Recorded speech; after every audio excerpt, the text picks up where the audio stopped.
Hello. आज हम लेके आए हैं MCS 213 सॉफ्टवेयर इंजीनियरिंग का सॉल्व पेपर। ये जून 2024 के एग्ज़ाम का है और इसमें फर्स्ट क्वेश्चन जो है वो कंपलसरी भी रहता है, यानी टोटल नंबर ऑफ क्वेश्चन 5 रहता है जिसमें 4 क्वेश्चन करना है। तो फर्स्ट क्वेश्चन कंपलसरी रहता है और 40 मार्क्स के इक्विवेलेंस में रहता है। तो वही फर्स्ट क्वेश्चन का ऑल पार्ट है। तो सबसे पहला कहता है what are the different level of, ये CMM का क्वेश्चन है और इसका ईच लेवल 10 मार्क्स में है।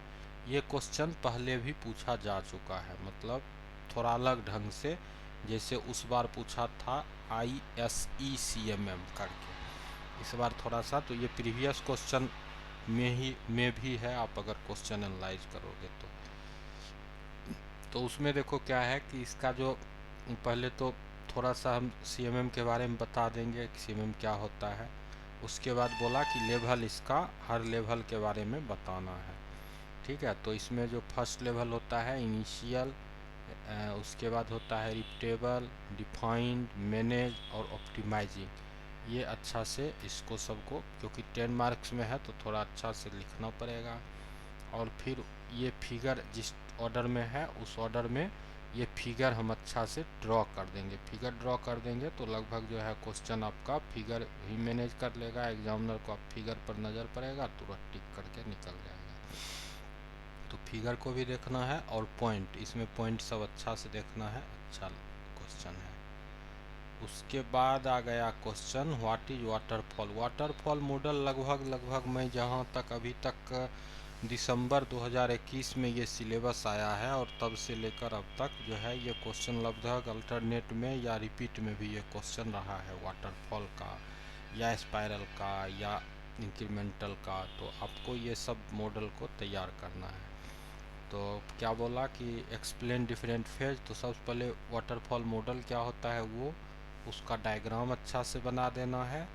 और डायग्राम अच्छा से बनाने के बाद इसमें जो फेज है ना, फेज में जैसे requirement analysis and specification, design, coding and unit testing, integration and system testing, maintenance. तो ये जो पार्ट है ये इसका क्या हो गया, फेज हो गया। ये फेज यहाँ लिखा हुआ है।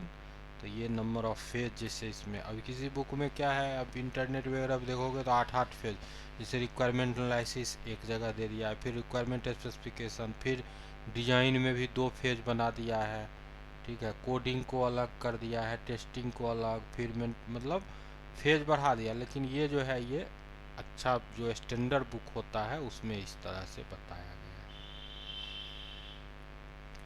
उसके बाद नीचे में एडवांटेज डिसएडवांटेज है, तो आप इसका एडवांटेज डिसएडवांटेज भी प्रॉपर तैयार कर लोगे। 4 का 4 पॉइंट नहीं लिखो, 2 पॉइंट आप कोई भी दो पॉइंट लिख दोगे तो लगेगा कि क्वेश्चन आपको प्रॉपर आता है।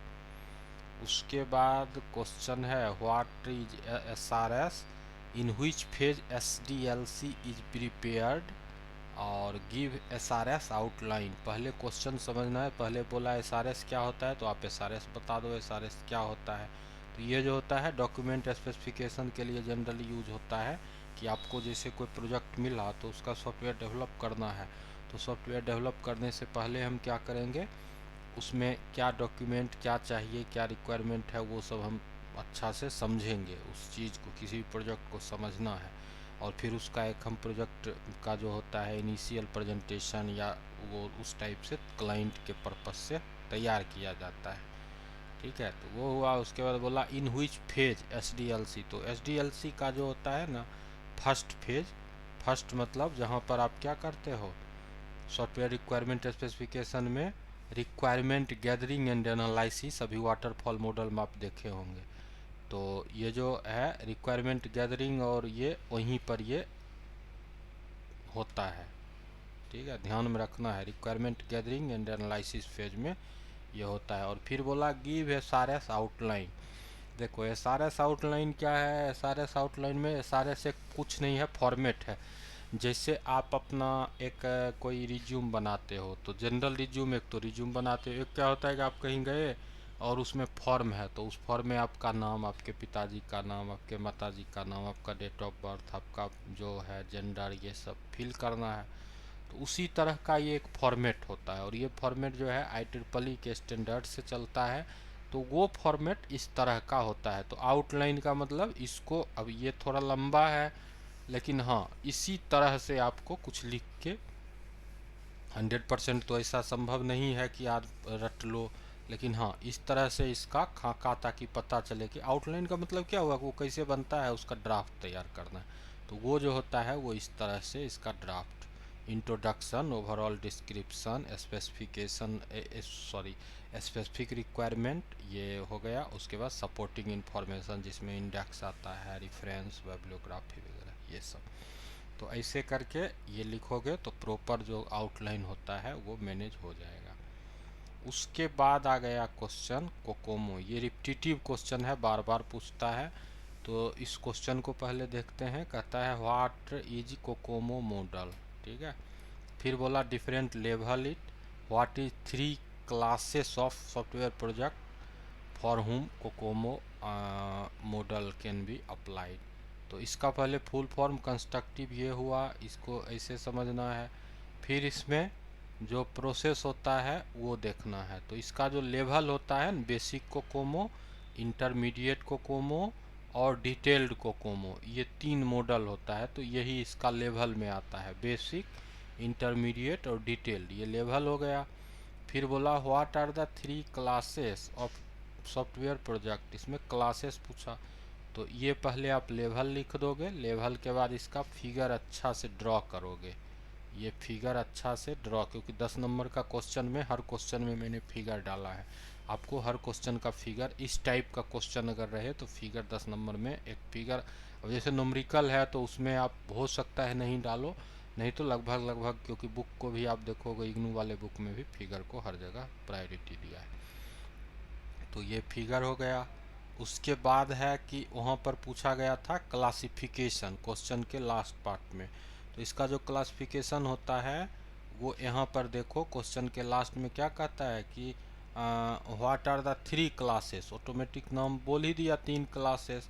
तो आप जब बुक को पढ़ोगे तो इसमें classified into one of the flowing 3 categories based on development complexity, organic, semi detach और एम्बेडेड। तो ये जो 3 हो गया, ये हमारे क्लासिफिकेशन में आ गया, ठीक है। तो इसका जैसे ये क्लासिफिकेशन के बारे में लिखना है। उसके बाद इसमें बेसिक कोकोमो मॉडल का जो हमारा एक इक्वेशन होता है। अब इक्वेशन ऐसे ज़रूरी नहीं है, लेकिन हाँ लिख दोगे तो लगेगा कि नहीं आप पढ़ के आए हो, थ्योरी अच्छा जानते हो। तो इस तरह से लिख दो। उसके बाद आप इसका सबका मीनिंग लिख दो। तो ये जैसे ये केलॉग क्या होता है, A1 A2 B1 ये क्या होता है, TDF, मतलब सबका जो मीनिंग है वो लिख दोगे। तो 10 नंबर का क्वेश्चन, क्योंकि 10 नंबर में आप इससे ज़्यादा नहीं लिख सकते हो, इससे थोड़ा कम ही लिखने का प्रयास करना है।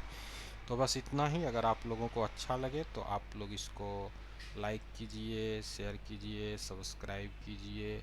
और अगर उससे भी अच्छा लगे तो नीचे थैंक्स का बटन है, उस थैंक्स के बटन के माध्यम से आप हम तक अपना प्यार पहुंचा सकते हो। प्यार का मतलब ये हुआ कि आप फाइनेंशियल सपोर्ट कर सकते हो। धन्यवाद अभी के लिए।